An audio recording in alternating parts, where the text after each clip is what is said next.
Hi, I'm Jen Gaskin. Thank you for joining me again as we continue to talk about nurturing hope in these uncertain times.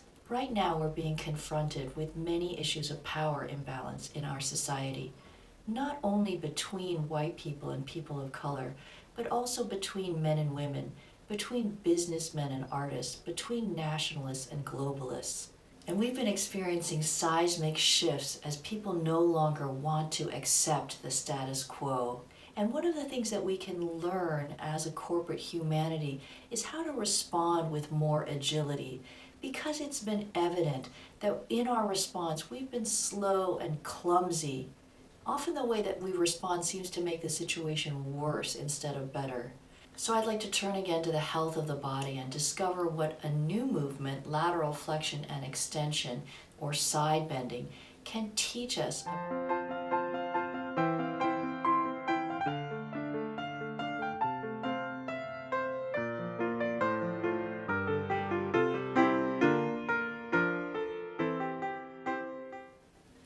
Like a self-winding watch, our bodies are created to rebalance and self-maintain through movement.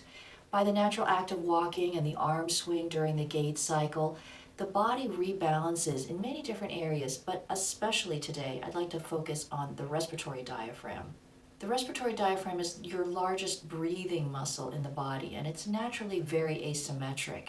One side of it is much more robust, mobile, and well supported than the other. And when the body is not regularly rebalanced through walking, it will tend to dominate the breathing, pull the central angle of the rib cage over, and cause that side of the body to enter into a semi-permanent side bend.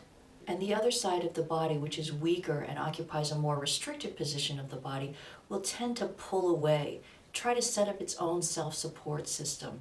The problem is that when a muscle is no longer fluid and ready to move in any direction but stuck in these various rigidities, it can no longer accomplish its function in a healthy manner, which in this case is breathing fully and with ease. In our sedentary culture, because we've given up that rebalancing act of walking that was common in hunter-gatherer societies and agrarian societies, we often find ourselves in this imbalanced position.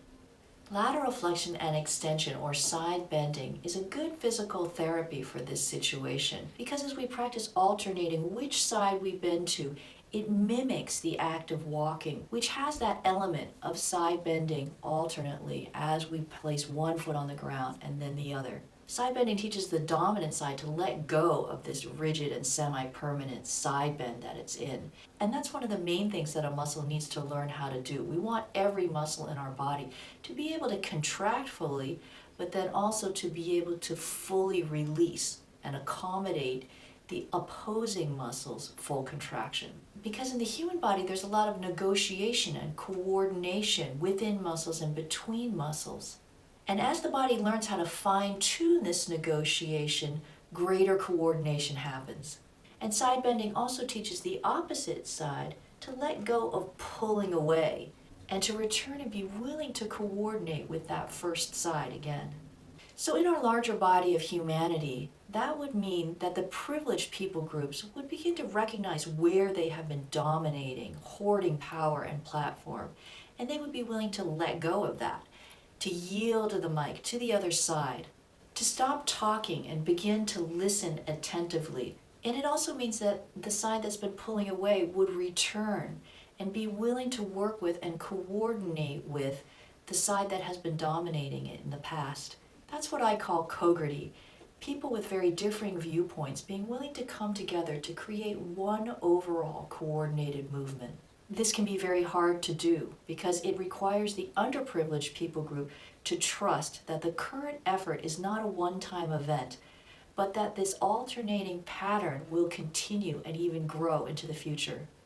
And this is my point today. As a larger society, we've been stuck for a long time with certain people groups in ascendancy and hoarding the power, stuck in this semi-permanent side bend. Forgiveness is a process that often requires repetition to take hold, and trust needs to be earned over time as the privileged people groups continue to yield a turn to the other side. We can begin to earn trust by our ongoing persistent efforts. And though we can't erase the past of suffering, for underprivileged people groups. We can help the situation to move forward toward health now. So please join me next time as I continue to talk about lateral flexion and extension. I'm Jen Gaskin, exploring Cogarty.